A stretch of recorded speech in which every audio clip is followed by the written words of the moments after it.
you describe this intense effort that you're on to transition over into the cloud. You want to highlight a specific example of something that perhaps you've gotten into the cloud, maybe has unlocked some capability for Sure. the listening audience, the public at large? Yes, thank you. Whoever needs the goods and services from FEMA. So I would have to agree with my colleagues on the panel here, from the FedRAMP perspective and AI Gen, right?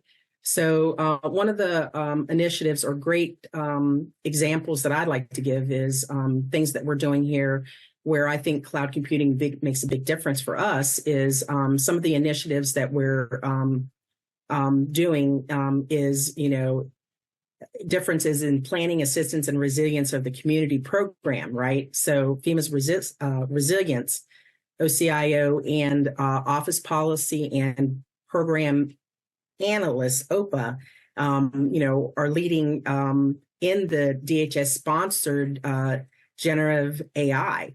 The pilot, aiming to increase efficiency in hazardous mitigations, planning for the local government, right?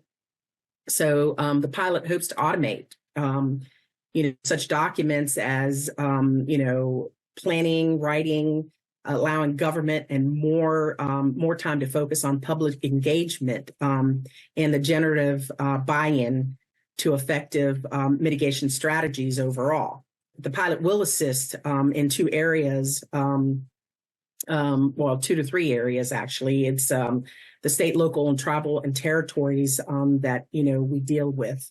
Developing the plans, and it should hopefully identify and reduce, any risk or evaluations of risks. The objective is probably to determine how Gen AI overall can be used to enable communications and build a more resilient,